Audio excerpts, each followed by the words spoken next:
Okay, Ethel, we were talking about the atmosphere when you were the only woman as an executive. What are some other examples?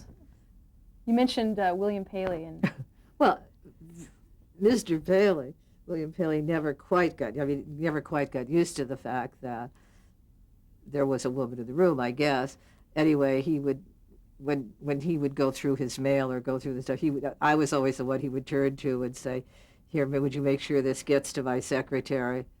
And I'd take a deep breath and think, "No, I'm not going to do that." And I'd have to say, "Albert, our butler, is right behind you, Mr. Paley. I'm sure Albert would be happy to take your mail." And he'd sort of shrug and say, "All right. We made the mistake, I guess, of promoting you. We're stuck with you here." But it was just automatic. If there was a woman in the room, you were the one who took the mail, and you were the one who made the phone call. And the truth was, nobody in that room knew how to make a long distance call. They didn't know how to get an outside line and make a long distance call. They didn't know how to make a plane reservation. I mean, I've gone to the airport when we had a crisis with three other vice presidents before I was a vice president, and I have to say to them, "Give me your credit cards." I think we still have three grown men, senior vice presidents of a company, who didn't know how to buy an airline ticket. You have to say, "Give me your credit cards." Now watch me. I'm going to the desk, and I'm going to buy these tickets. Oh, it was a different world. Their secretaries did it. Their wives packed their bags. They didn't know how to do any of that.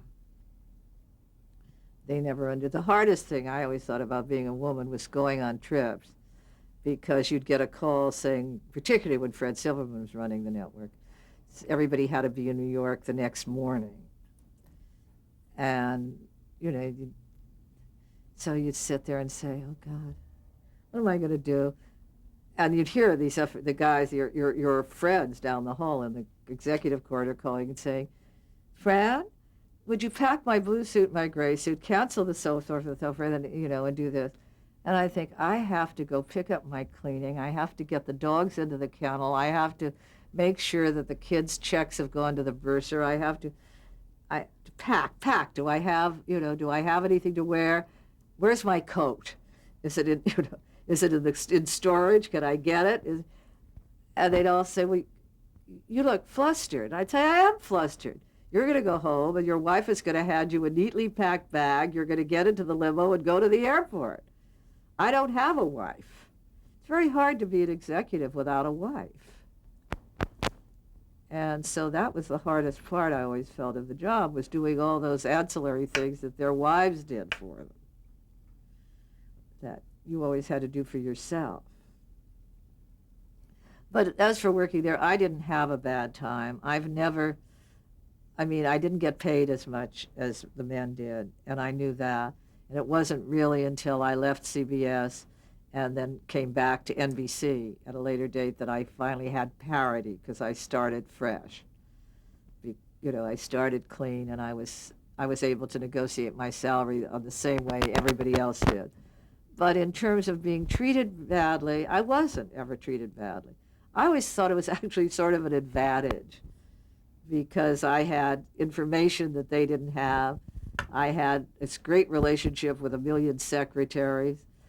I didn't want their jobs. Now maybe it's different now. And everybody was so paranoid and so driven and so upset. And so they never really took me that seriously, I guess, in terms of, I guess now I suppose I could have been chairman of the board of the company, so they might have taken me more seriously. But since nobody had ever been a vice president up till then, that I had I didn't have a terrible time. And I used to feel sorry for them, because I could fail and nobody would notice, and they couldn't fail. I thought it was... Oh, yeah? Okay. Okay, Ethel, we were talking about you actually felt somewhat sorry for the male executives. Well, I always felt the competition was so great, and that they had so much pressure on them to succeed, that they had to compete and they had to win and they couldn't fail. And that's terrible to feel that way, and you do fail. And if you're afraid to fail, you can't take chances. You're worried about taking chances, and And so that doesn't make it much fun. And I never really had to worry about failing, because if I failed, who cared? I mean, nobody would have paid much attention. But apparently men start out in life being told they can't fail, that they must succeed, they must move forward, they must achieve a certain amount by a certain time. You can never fall back and change. It's very hard. And I used to see all that, and I didn't have to do that. I mean, I could fail. Nobody cared. Therefore, I was able to do a lot of things. I was able to do things that nobody else could do. I could take chances. I was never afraid of losing my job, because I wasn't, who cared if I lost my job? I'd get another job. But there wasn't this sort of table of people moving up, the watching each other, seeing who was moving into the next level, who was falling off. And so I always thought I had an easier time of it than they did. Mm-hmm. Well, many would say that you have been a role model, not only for women as executives, but women throughout the television industry. Who was your mentor at that time? Did you have one? I had mentors my whole life. I've always worked with wonderful women, and which is why it never occurred to me that women couldn't do anything they wanted to do. I worked with Audrey Wood, who was certainly the best literary agent in the world, and who never thought about being a woman. She just thought about the script. She thought about her writers and looking after her writers. I worked with Irene Mayer-Selznick, who was this absolutely, probably the best executive and the toughest executive with whom I'd ever worked. I mean, her father was Louis B. Mayer. Her ex-husband was David O. Selznick. She'd learned from experts. She knew everything there was to know about the motion picture business, and she came into the theater determined to do it better than her husband had done it, as well as her father had done it, and she did. So so she was a role model, a mentor. There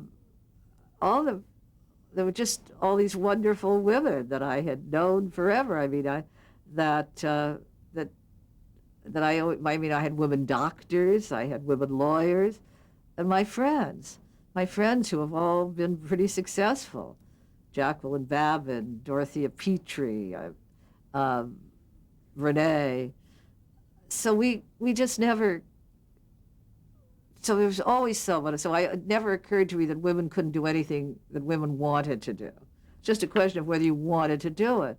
It's hard.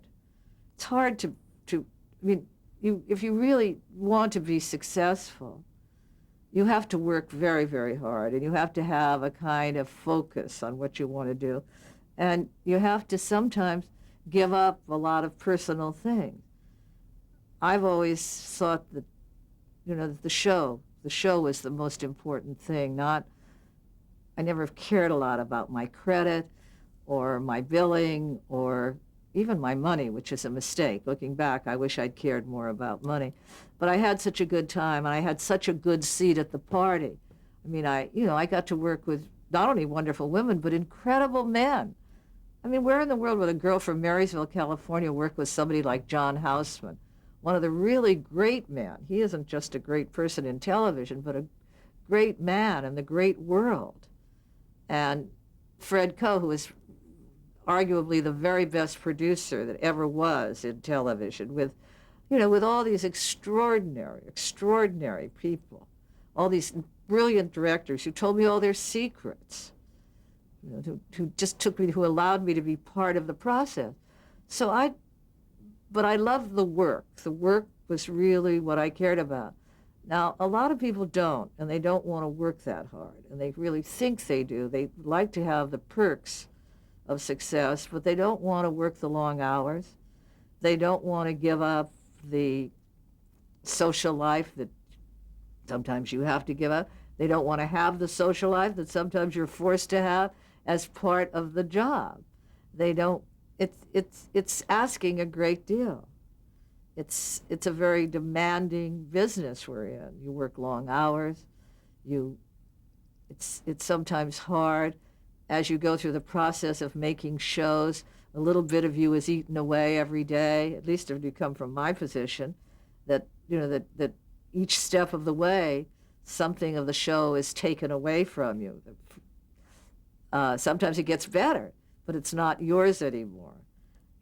changes and you lose something. You lose something, the writer changes it, the director changes it, each of the actors changes it, the good editor changes it, the guy who does the score changes it, and they all contribute, but that is maybe, each time it's not the picture in your head gets changed a little bit by each of these wonderful people who comes along and changes it. So that's hard. That's hard because you lose a little bit of yourself each step of the way. And you do it for a long time, you have to adapt to that, and you have to learn that this is a collaboration, and you have to learn to pick your people so that you always work with people who add to it, who don't take away from it. If they're going to change it, let them change it for the better. But so it's tough. It's not easy, and it's very often lonely. I mean, you make decisions by yourself in your own room in the middle of the night, and there's no one, and they're hard decisions. But if you love it, as I do, I mean, then it's a joy, and it's been a joy. And I've had this joyous experience because from the day that I walked into Leader Kranz Hall to this moment, I have had the very best life that anyone could dream of having. I mean, this business is not discarded me, even though I'm legally blind. I can't see, but I can work. I work because they found, I get to use the talent I've done.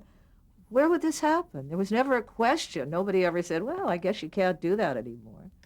I mean, I'm old. They keep talking about ageism. I'm 74 years old. I worked on a show last year where I was out on a location where we shot every night in the rain, in the mud. I mean, I produced that show. Nobody ever came in and said, I don't know if you can do it because you're too old and you can't see very well. That wasn't what it was about. So it's a wonderful, wonderful business, but it's hard. And you sometimes have to make enemies. And you sometimes have to hurt people. And you sometimes have to promote people that you don't like, but they're good. And so it's a remarkable, remarkable life. But I don't think it has much to do with men or women. I think it has to do with the ability to be able to say it's the work, and that you're able to focus on the work, and you're able to be so determined to make the work good that nothing can stop you. I don't believe if you believe in anything, anyone can ever stop you. It's the time when you don't believe in it, when you're sort of faking it, when you're sort of just doing it by the numbers that you sometimes really muck up and you don't do it very well, and people can stop you. But it is the most wonderful business in the world. And it is a business, but it's just such a great place to be. And I just, thank God every day.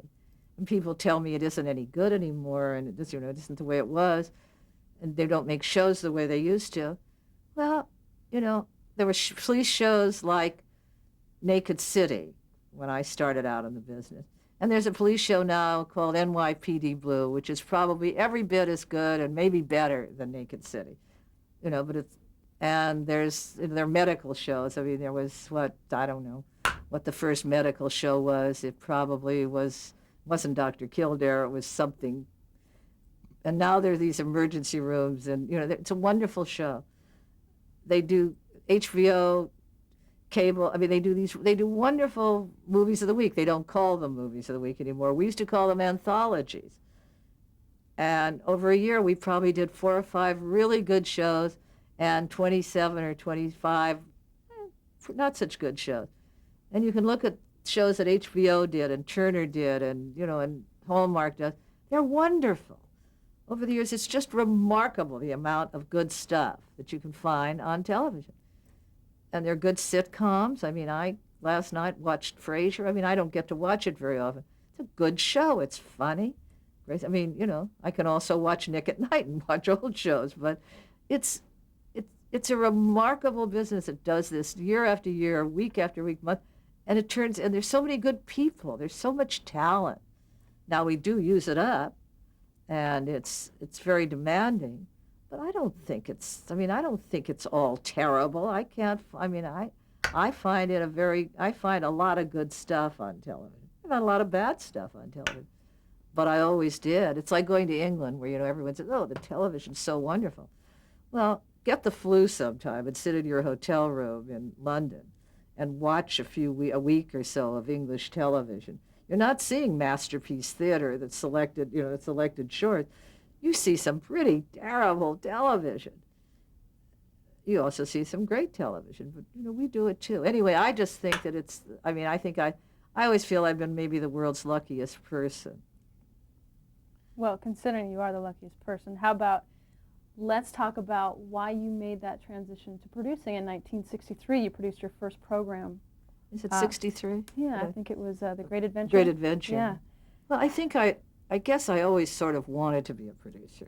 I was always a producer. Everybody's a producer, because if you produce your cast, you put things together, and it was always a collaboration with someone. I started The Great Adventure with John Houseman, and I don't think I would ever have wanted to do it alone. I'm probably not, it's a terrible thing to say, and my women's movement would not like to hear me say this. I think I'm probably the world's best assistant person. I don't have any specific talent. I can't direct. I can't write. I can't write music. But I'm a wonderful facilitator. I can get into the director's head, and I can help the director do a better show than he would do without me. I can help the writer do a much better script than he would do without me. Not that I write a script, but because I can help him find what he needs. I can help the producer, even if I'm the producer. But I really like working with people. I like the experience of working with someone. I love working with somebody like a Houseman because, I would never in a million years, I don't speak 8 languages. I don't have that mind. I just don't. And there was always something, I loved working with Louis Friedman. We did some wonderful shows together. He was genius and brilliant, but he would forget things. I felt my role in life was as he dropped these great ideas and things along the way was I'd pick them up and say, don't die. We could still breathe life into it. Let's do CPR. Let's get them on the air like the Bicentennial Minutes. A great idea, which were just lying in the street. Louis had it, and it was just going to not happen. But so that's what I like to do. Now, most people don't believe that. So I loved producing because that was part of this process. It was being able to help get the writer what he needed, the director what he needed, the musician what he needed, the actors what they needed. It was all possible.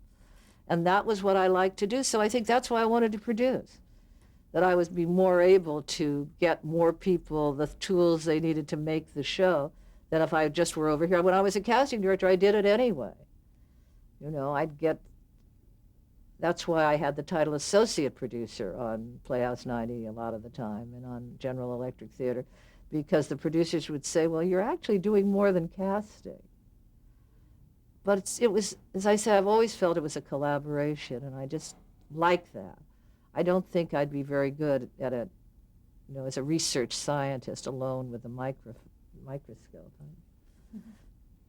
Well, in 1975, you became head of casting, though, and vice president of the miniseries and movies for NBC. You worked with Fred Silverman there, right? Describe what it was like working at NBC. It was terrible.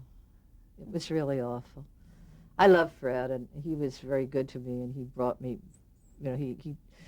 he'd had a great success at ABC, and he'd come out of CBS, and he had great hopes for his role at NBC.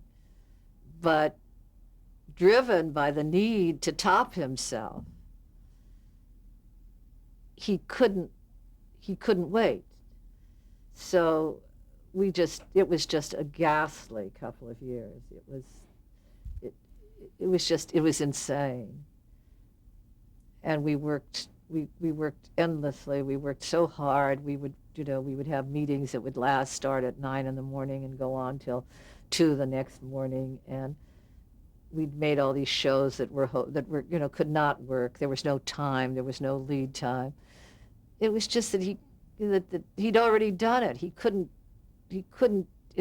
he had said, he made these speeches saying, I know that it's going to take 2 or 3 years, but he couldn't stand it. He just couldn't wait.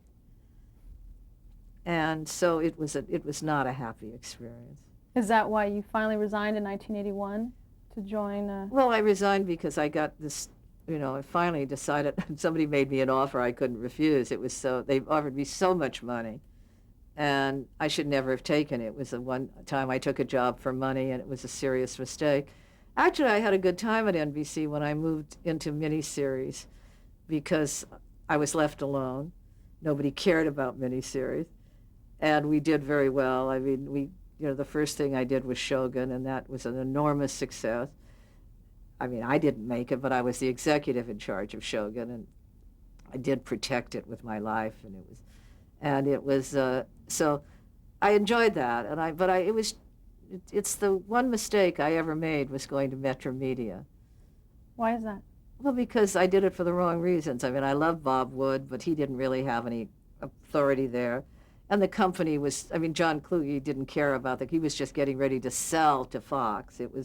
The whole thing was a tax write-off. I mean, it was the beginning of all this stuff now with mergers and acquisitions, and there was a, whatever you call it, he bought the company back, a leverage buyout, and it was all moving money around, and we were just there as window dressing, so that for this huge deal that he was going to make, and so I was just miserable. But it was the only time I ever made a lot of money. They paid me so much more money than they should have. And so all the people in my life, like your agent and your lawyers and people like that, just couldn't believe it. The more I said no, the more that, they raised the money. They just wanted a respectable name there. No sane person would have taken that job. And it was, as I say, the only time I've ever really been unhappy with those years at Metro Media, because I couldn't do anything. I should have just not tried to do anything. I should have just taken the money and gone to the movies a lot, but I just didn't know how to do that. Well, as a producer, how do you determine what will make a good program or a good miniseries? Well, I kind of determine it by what I like, and that's not necessarily always a good thing. Over the years, I've been on a lot of shows or worked on a lot of shows that have either been nominated for Emmys or have won Emmys or have won Peabodys but they don't necessarily get enormous ratings. I don't think that I'm the biggest rating getter in the world. Once in a while, something like Shogun happens and you get big numbers as well. But you just try to find a property that you really like, or people. I do an awful lot of things because of the people involved. That I would do anything that John Frankenheimer did. I mean, I would just do anything because I love working with him, and it's such a thrill to be able to work with him after these years. Because he always worked in movies, and I didn't want to work in movies, I loved working with David Rintells because he's extremely talented. So very often what I do has to do with somebody else who's involved in it, with that particular director like John, or a director like Joe Sargent, or a writer whose work I like, or something that says something, has in some way meaningful. It doesn't mean it isn't entertaining, but that it says something that I care about, that I feel that I can become involved in. I wouldn't be very good at doing a big action piece because I used to skip that. I don't do that anymore because I know that's what the script is about. But I used to skip over the action to get to the dialogue. I wouldn't have done very well reading Twister, because I don't think there are 20 lines in the movie. But so you pick the properties from things that interest me, subjects that interest me, things that challenge you, things that you want to know more about. I think that everything I know I learned from a script. Have all this surface knowledge that I found in the script somewhere, or doing research on a script. So that's pretty much how I pick it, but mainly I try to pick projects where I can work with writers and directors that I think are wonderful, because that's what it's about. They're the ones who make the show. I don't make the show. I put the things together, and they make the show.